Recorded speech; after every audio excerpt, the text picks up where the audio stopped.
17টা বছর লাগাইয়া তারা যে দেশটা শাসন করলো, সবাই মিল্লা কি মিছিল বার করছে, কয় দফা এক দাবি এক, পদত্যাগ পদত্যাগ। একটা মানুষেরও কইতে শুনছি না দফা এক দাবি এক, দেশ ত্যাগ দেশ ত্যাগ। আপনারা কেউ শুনছেন? একটা মানুষ ওই কথা কইছে না, সবাই খালি কইছে দফা এক দাবি এক, পদত্যাগ পদত্যাগ। আল্লাহ কয় না রে না, পদত্যাগে হবে না। কেউ কোনো কইছেও না যাইতো। নমুনাটা এমন ধরছে কনের আগে তারা নাই, ঠিক কিনা? কোনো সরকার তো বদল হইতেই পারে, শুধু বাংলাদেশে হয় তা না, পৃথিবীর অনেক দেশে হয়। বাইতুল মুকাররমের মসজিদের ইমাম সাহেব বেড়াইয়া ভাই গেছে কেউ কি তারে কারবারটা কিতা ঠিক নিও। আপনারও কাছে আইয়েন, আমার কাছে আইয়েন। আর ঠিক নি রে, বাইতুল মুকাররমের ইমাম বেড়াইয়া যাইতো গেরে। ইমাম সাহেবের দুষ্টা কিতা? ইমাম না, ইমাম সাহেবের দুষ হইল এবারে ও তো হেমনে আইছে যেমনে গেছে। এই হ্যাঁ, যেমনে আইছে এমনে গেছে। এবারে ও তো ধৈরা টইরা কায়দা কইরা এবারে কোনো সকলে মিল্লা চিল্লা ইমাম বানাইছিল না, এবার আইসা কায়দা কইরা গেছে।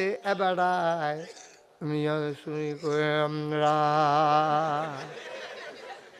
ঠিক নি রে, কারবার কিতা রে দেখছি? আল্লাহর খেলা কিতা দেখছি তুই? আরে আল্লাহর খেলা কিতা রে? একজন লোকেও কইল না যে আপনারা দেশের তে যাইবেন। ওখানে সত্য, আমার মনে ওইটা আসে নাই। ওখানে আল্লাহ সাক্ষী। কেন দেশ ছেড়ে যাবে কেন? এই দেশকে আমরা রাখলা নাকি? আমি মুশতাক ফৈজির রাখলা না এবারে রাখলা? দেশ তো সবার জন্য, একজন হ্যাক দল করবো, দেশ ছেড়ে যাই কেমন লাগবো গেরে? এটা তো কেউ কইছে না, কিন্তু তারা এই চিন্তা করছে আমরা যে কামটি করছি কামটি বেশি সুবিধা রইছে না, এই দেশও থাহনটা ঠিক হইতো না। কেউ কোনো কইছে না যাইতো, ঠিক কিনা কন ভাইও? তা আপনি এইরকম তো দুনিয়াটা, আপনি যে এই কারবারটি করতে আছেন, আপনি সকাল থেকে সন্ধ্যা, রান্নাঘর থেকে সংসদ ভবন, আপনার জন্ম থেকে মৃত্যু, আপনি যে রঙের গোড়া দৌড়াইতে আছেন, মন্ডায় যা ধরে তাই করতে আছেন, গুসলিং দিয়া যে আপনি ফার্স্ট হইতে আছেন, কথা যেটা মনে পড়ছে এটা কি করে দিতাম রে? আমি এক ওয়াজও গিয়া কইছি গুসলিং দেওয়া হারাম। গুসলিং দেওয়া কি? আপনার এগুলো কি আরাম? কি হারাম? এটা সব জায়গাতে হারাম। কারণ পুরুষাই খেয়াল করেন, পুরুষের জন্য নাভি সহ হাঁটু সহ ঢেকে রাখা নফল না ফরজ? আমার কথা কেন, নফল না ফরজ? এই নাভি সহ, নাভি পর্যন্ত না, নাভিটা সহ ডাক্কা রাখবেন, আডুটা সহ ডাক্কা রাখবেন। এটা 24 ঘন্টা ডাক্কা রাখা ফরজ।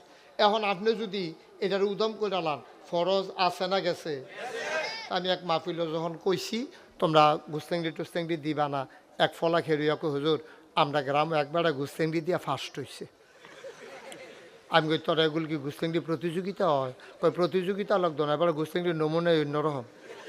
আমি ওই কিরহ কয় এবার যখন গুস্তেংডি দেয় ওকে সিফাত লইয়া যাই গা, লুঙ্গি আছে না নাই বুঝে যান। আসেনি এরম অসভ্য আসেনি রে? আছে জায়গায় জায়গায় ওই অসভ্য। আব্বা তুমি কেন গুস্তেংডি দাও? আমি চিন্তা করে দেখছি পৃথিবীতে যত কঠিন কাজ আছে এর ভিতরে অন্যতম একটা কঠিন কাজ হলো লাশ কবরে নামানো। লাশ যে কবরে নামায় 3 জনে মিল্লা, আমি অনেক জিজ্ঞেছি ভাই কী রহ? কইটা তো ওই যে লাশ যে আতফাও তো সারা, ভিতরে রু নাই দো, একটা জেতা মানুষ কুল হলো আর একটা মরা মানুষ আলগি দেওয়ার আকাশ পাতাল পার্থক্য। আমারে তারা যারা কবরও নামাইছে নিজে কইছে, কয় হুজুর মনে হয় দাফনা দুফনা সিরা যাইব গা, এইরকম 3 জনে মিল্লা লাশটা রাখুন যেন অনেক কষ্ট। আচ্ছা, তো কষ্টের কাম দেখলে তো আমরা তারা গুস্তেংডি দেয়, যেমন ট্রাক ফানি সাইরা দিছে, ট্রাক্টার দিয়া খেত হইয়া গেছে, কষ্টি কাটন লাগবো। ওখান গুস্তেংডি ছাড়া যদি লুঙ্গিরা কুবো ফুটা জিজ্ঞা কেন কুব দিতে লইলে তো তারা তো কত এরকম গুস্তেংডি দেওয়ান লাগছে না লুঙ্গির ডরে। কস কাটতেন গিয়া, কস কাটতেন গিয়া, এবার ওর মত নাই কিন্তু দেওয়ান লাগছে। ওই কস কাটতে গিয়া লুঙ্গিটা নি কুবো ফুটা জিজ্ঞা এর লেগে। আচ্ছা ও তা আমি না ওখান কিতা কইলাম যে সবচেয়ে মেন্নুত্যা কাজ হইল আপনার কবরে লাশ নামানো। আচ্ছা লাশ নামাইতো কবরও যারা নামে কোনোদিন কোনো এলাকাত আমরা যারা বয়স্ক মানুষ, আমরা তো বয়স্ক, যারা আমার চাইতে বয়স্ক মুরব্বী, তারা কেউ দেখছেননি যে লাশ নামানোর আগে তিনজনে গুস্তিংডি দিয়া লইছে? দেখছে এবারও দেখছে না। আর মুরব্বী আছে কেন? আপনি দেখছেন? আপনি তো আর আমরা দেখাম করতে, আপনারা যখন দেখছেন না তো আমরা তো আর দেখার প্রশ্নই উঠে না। আচ্ছা ও সবচেয়ে কষ্টের কামটা আপনি কি করলেন না? গুস্তিংডি দেন নাই, আপনি লুঙ্গিটারে নিচে দিয়ে গিট্টু দিয়া লইছেন এর দূরে তো তইলে এত কষ্টের কামটা যদি লুঙ্গি গিট্টু দিয়া করলে সারে, তাইলে আপনি ক্ষেত ফানি সেটা দিছে, এই ট্রাক্টর দিয়া সইয়া গেছে, কষ্টা কারণ লাগবো কেরে? ওই আউসটা ঘুরছে না, কোনারা ঘুরছে না, ওকে কান্দার যাইতে পারছে না ট্রাক্টরটা, এর লাগে আপনি কুবাইয়া এটা কারণ লাগে সকালবেলা। তো এটা তো এই কষ্টে তো কবরও লাশটা আমাদের তো কষ্ট না, তো এই জায়গার মধ্যে দিয়ে কেউ গুস্তেঙ্গি দেয় না, আপনি দি কুবানের আগে দিয়া গুসলেংডি দিয়া সাইজ মাইজ করে কুবান শুরু করছে, কে রে এখনো লুঙ্গিরে গিট্টু দিয়া রাখলে কি তা হয়? কিরে আপনি যদি মনে করেন লুঙ্গিটা আপনার কুবো ফেরা জাগিতে পারে, তো আপনার ফলার যে প্যান্ট আছে জিন্সের প্যান্ট, এটা আডুর নিচে কাটটা মারু হাফ প্যান্ট বানাইলাম, মারু হাফ প্যান্ট বানাই এটা ফিন দেয়, তারপরে আপনি কাম করেন, তো এটা তো আবার কুবো ফোটনের ডয় নাই, এই আডুর নিচ পর্যন্ত ঘুরে থাকলে সারবো, এর বেশি লাগতো না। কিন্তু অহন বাংলাদেশও আমি মাঝে মাঝে আমার নজরও পড়ে চলতি গাড়ি থাকা দেখে আমি নামি না, কবে যে তোমরা দইরা মিশি হঞ্জিংটা দিয়ে ফতফাত ফতফাত করে খিসাম, এটা বেশি দিন নাই। অনেক ফলাফাইন দেখছি বাউরা মাউরা বাওয়াইয়া উড়াত মুরাত বাওয়াইয়া হাফ প্যান্ট ফিন্দা রাস্তাত আডে আসেনি রে অসভ্য, অসভ্যের ফুতাই, অসভ্যের দল, তো মুসলমানের ফুতাই হাফ প্যান্ট ফিন্দা রাস্তা আদোস, লজ্জা নাই শরম নাই, আডু পর্যন্ত ডাইকা এরপরে কাম লাগলে মারু হাফ প্যান্ট ফিনতে আটলে মনোসাইলে আটবি, এই যে উড়াত বাবাইয়া সুইটটা হাফ প্যান্ট ফাঁসা ফুসা দেখা যায়, এইরকম এটি অসভ্যতা, এটি বর্বরতা, মুসলমান নামের কলঙ্ক, ঠিক কিনা কম? এবার ইয়ে ফ্যাশন করে হগিন্ডির ফুতের নাম মিয়া খা বেড়া, ভাত খাইতি ভাত খাই সত্তা, সনের ঘরের তলে ঘুমাইছ তুই হন হাফ প্যান্ট ফিন নইছ, ঠিক কিনা কও? দাদা কি অভাব গেছে আমরা, আমি যে দূর দেখছি এর দূরে তো তোরা ফলাফেন্ডে দেখছ, তারা তো আরো বেশি দেখছে, যাও খাওয়ান লাগছে যাও, এক তারা বাথরানছে তারা গরনিয়া দেখছি এটা দিয়েছে ফ্যানটা আপনার এইটা ডিড়ি দিয়ান নুন দিয়া লাড়া দিয়া খাইব, তোরা কিছু টের পাইছত? ভাই বিদেশ পড়া রয়েছে, তোরে টেহা ফাড়ায়, তুই একটা মোবাইল কিনছত, তোর ভাইয়ে মোবাইলটা ফাড়াইতো গিয়া কয়জন তা ঠেহা হলাত করছে, এরপরে মোবাইলটা ফাড়াইয়া তার যে কয়দিন ধরে দুপুরবেলা খায় না, খাইলে টেহারা দিতে পারতো না, তোর ভাইয়ে গিয়া মেহনত করে মুনি দিয়া টেহা হাওলাত করে তোর লাগে মোবাইল ফালাইছে, আর তুই যে হাফ প্যান্ট ফিন দেয়া তুই রাস্তার মধ্যে মোবাইল লয়ে আড়স, কলা মুড়ার সিফাত, খেরকুইরার সিফাত, ব্রিজের উফরে মাইয়া ফান স্কুলে যাইতে লইলে তোর ডরে যাইতে পারে না, টিটকারি মারস, মস্কারা করস, মাইয়ারে দৈরা দৈরা টিটকারি মারস, চোখের জায়গায় চোখ থাকবে না, ঠিক না বলো? বেশি তামাশা বাইরে গেছো গা তোমরা ফলাফাই, খালি রংটা চাইতে আসি তোরা, কবে যে নাইমা ফিটা শুরু করাম কখন যেত না, খালি হাফ প্যান্ট ফিন্দা সামনে ফইরা চাইও, অসভ্যের দল কোথাকার। হ্যাঁ এটা কোন ফ্যাশন রে? এটা ইসলাম বাদ দিয়া কিসের ফ্যাশন? আমার ফরজ বাদ দিয়া তোরে কারা কইছে ফ্যাশন করতে? তুই এই ছেলে আই আকারে কান করি শুদ্ধ উড়াইয়া মুছি ন,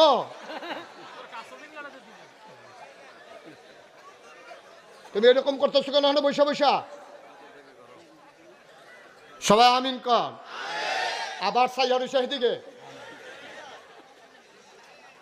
বিরক্ত করবা না, শুধু আমার দিকে তাকাই থাকবা, তোমার এদিকে কি ঘুরে বসো?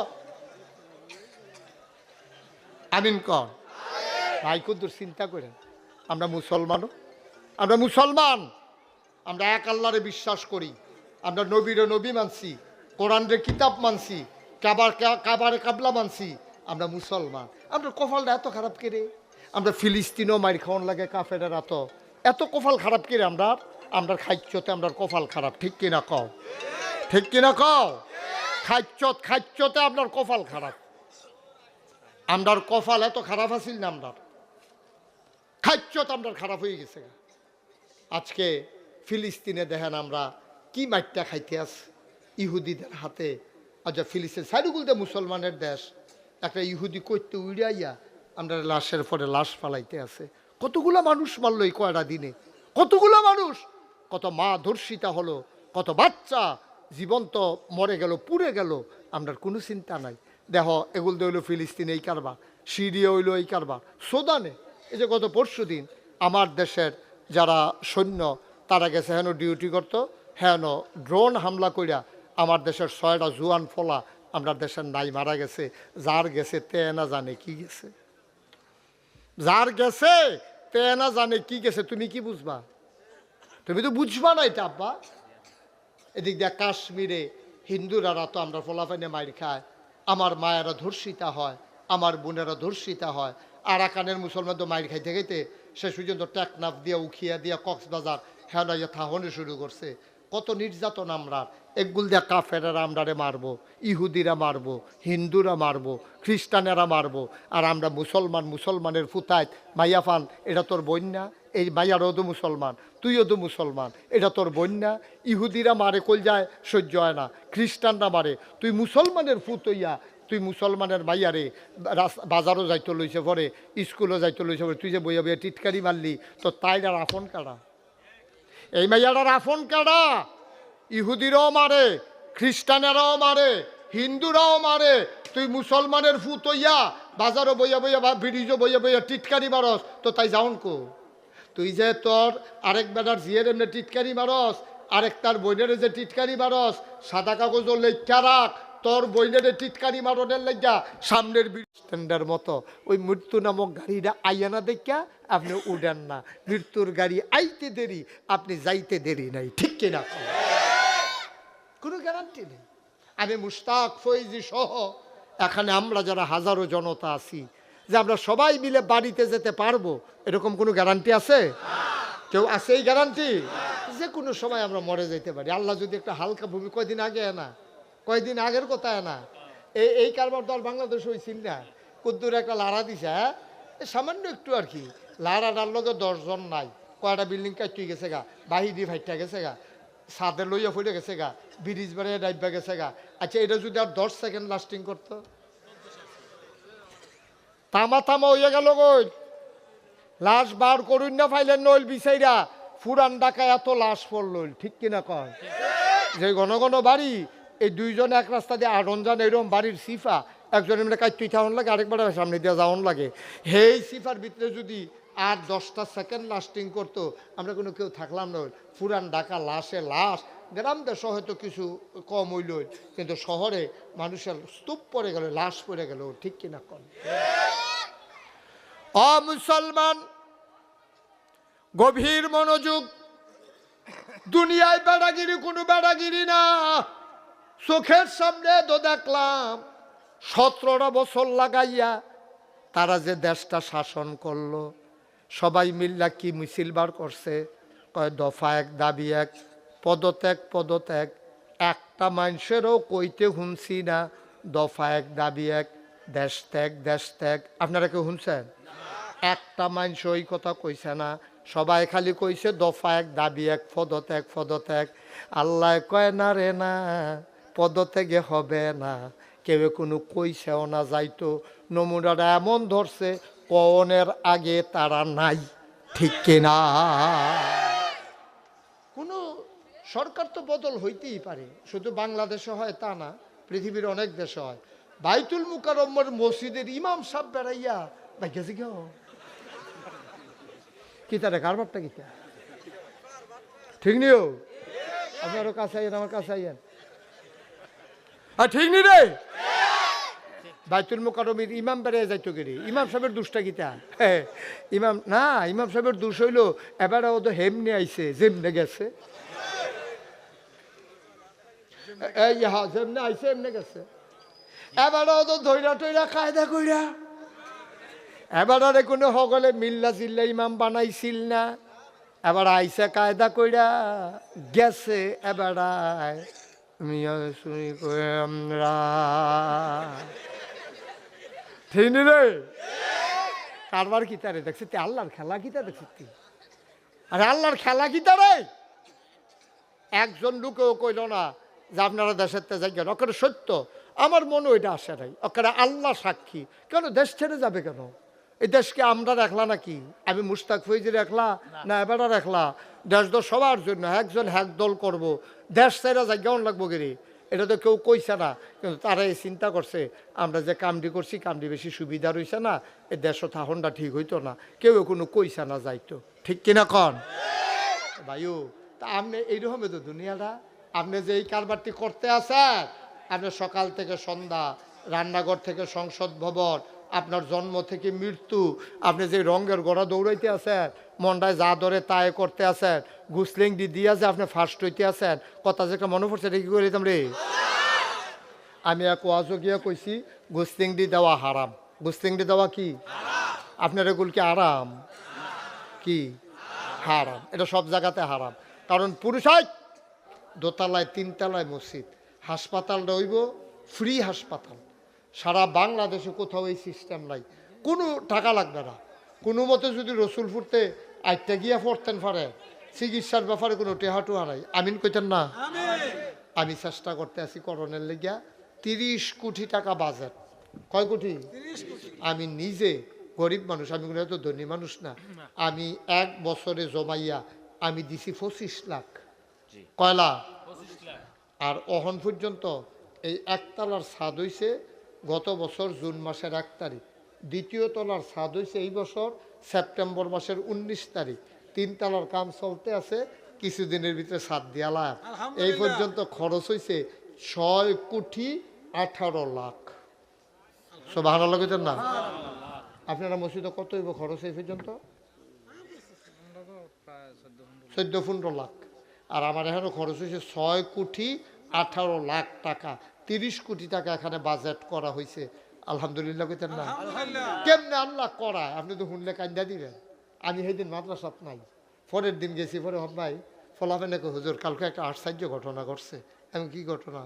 কো হুজুর একটা হগিন নিবেরি ভিক্ষা করে এখানে যাইতে লইছে, এবিটিয়ে কয় ও ফিরসা বুজুর এত বড় এটা কিতা করে?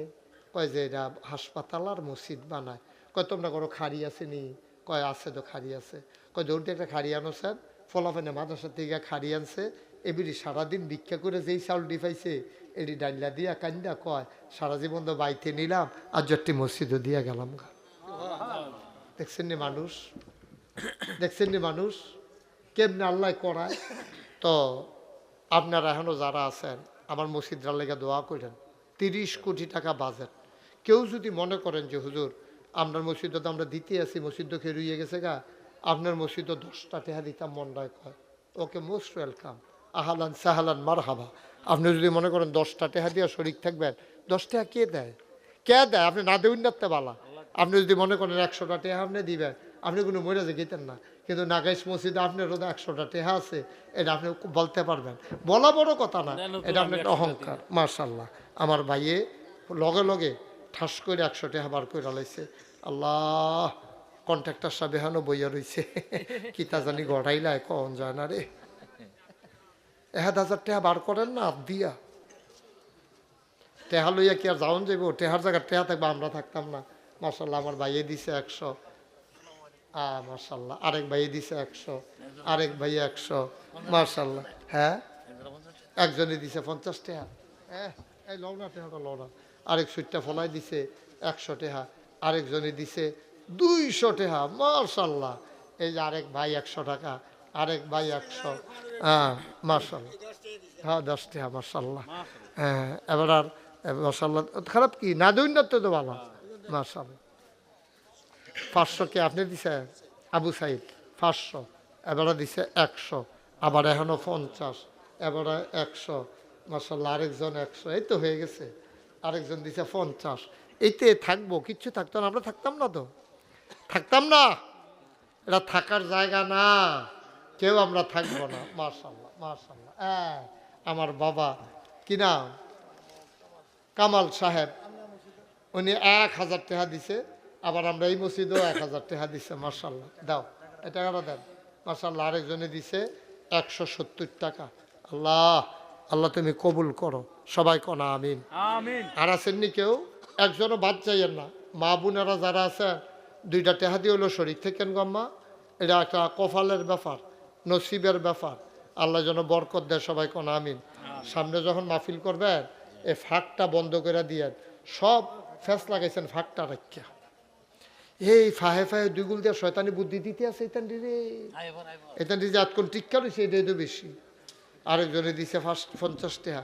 আল্লাহ তুমি কবর, এটা আপনাদের নিয়ে যান।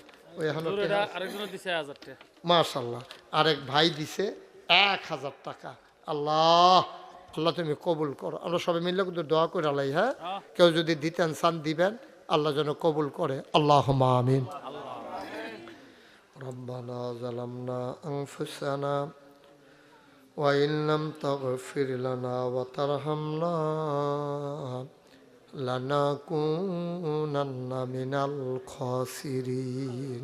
আল্লাহুম্মা আমিন। রব্বানা আতিনা ফিদ দুনিয়া হাসানাতাও ওয়া ফিল আখিরাতি হাসানা ওয়া কিনা আযাবান্নার। আল্লাহুম্মা আমিন। আয় আল্লাহ তাআলা, তুমি রসুলপুরের জমিনে তোমার মায়ার নজর দিয়ে একটু তাকায়া দেখো, বৃষ্টির মতো কুয়াশার পানি পড়তেছে গো মাওলা, বাইরে ঠান্ডা, তারপরে আমরা কিছু সামান্য গুনাহগার গোলাম তোমার শাহী দরবারে খালি দুটি হাত বাড়াইলাম। আয় আল্লাহ, আমাদের জীবনের গুনাহগুলো তুমি মাফ করে দাও। আমিন আল্লাহ। এই জীবনে আমরা আর গুনাহ করব না। কন্যা আল্লাহ আল্লাহ আল্লাহ। এই জীবনে আমরা আর গুনাহ করব না। মায়ের গুনাহ মাপ চাই, বাবার গুনাহ মাপ চাই। মাওলা ও রব্বে করিম, আব্বা আম্মার কবর তুমি মাওলা জান্নাতের টুকরা বানাইয়া দাও। বলেন আল্লাহ আল্লাহ আল্লাহ। আব্বা আম্মার কবরে আর আযাব দিও না, দাদা দাদির কবরে আর আযাব দিও না। এই এলাকার কবরে আর আযাব দিও না।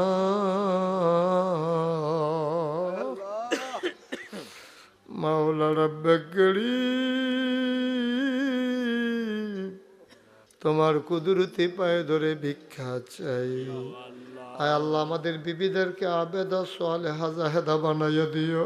আমিন আল্লাহ, সন্তানগুলারে চক্ষু শীতলকারী সন্তান হিসেবে তুমি মাওলা কবুলার মঞ্জুর করে নাও। ইয়া রাব্বানা আমিন। আমার মায়েরা বোনেরা পর্দার আড়ালে বসে যারা হাত বাড়াইল, তুমি মাওলা আবেদা সালেহা জাহেদা বানাইয়া দিও।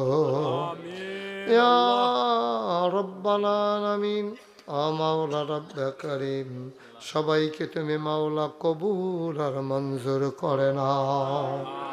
যেই পথে চললে তুমি খুশি, তোমার হাবিব খুশি, সেই পথে চলার তৌফিক আমাদেরকে দান করে দাও। ইয়া রাব্বানা আলামিন। ও মাওলা রব্বে করিম, আমি আসি আর না আসি, আমি থাকি আর না থাকি, আজকের এই মাহফিল উপযুক্ত খাদেম দিয়া কিয়ামত পর্যন্ত তুমি মাওলা কায়েম আর দায়েম রেখে দিও। আমার ওহাব ভাই, পাশাপাশি আরো ভাইয়েরা মিলে যেই কষ্টটা করতেছে, ওহাব ভাইয়ের আব্বা এই মসজিদের জন্য জায়গা দিয়েছে গো আল্লাহ, তুমি মাওলা সবাইকে কবুল আর মঞ্জুর করে নাও। ইয়া রাব্বাল আলামিন, সবাইকে তোমার কুদরতি হাতে সুপর্দ করে দিলাম, তুমি মাওলা সবার জামিনদার হয়ে যাও। আয় আল্লাহ, ওহাব ভাইয়ের একটা মেয়ের জামাই অসুস্থ হয়ে হাসপাতালে পড়ে আছে। আল্লাহ, আল্লাহ তুমি শিফায়ে কামেলা নসিব করে দাও। আমিন। আয় আল্লাহ, বাংলাদেশটারে তুমি হেফাজত করো। আয় আল্লাহ, বাংলাদেশের সাবেক প্রধানমন্ত্রী গণতন্ত্রের নেত্রী খালেদা জিয়া, আল্লাহ ওনার জীবনের গুনাহগুলো তুমি মাফ করে দাও। আয় আল্লাহ, উসমান হাদি, আয় আল্লাহ বলিষ্ঠ কণ্ঠস্বর একটা ছেলে, মাওলা তুমি তারে আল্লাহ শিফায়ে কামেলা নসিব করে দাও। আয় আল্লাহ, তোমার কুদ্রতের মাধ্যমে তুমি তারে শিফায়ে কামেলা নসিব করে দাও। রব্বানা ফাগফির লানা যুনুবানা ওয়া কাফির আন্না সাইয়্যাতিনা ওয়া তাওয়াফফানা মা'আল আবরার। আমিন আমিন আমিন ইয়া রাব্বাল আলামিন। হায়াত যেদিন শেষ হয়ে যাবে, তুমি রাজি থেকে তোমার হাবিবকে রাজি রেখে আমাদের কণ্ঠে ওই মধুর কলেমা তুমি জারি করে দিও, লা ইলাহা ইল্লাল্লাহ মুহাম্মাদুর রাসূলুল্লাহ সাল্লাল্লাহু আলাইহি ওয়াসাল্লাম।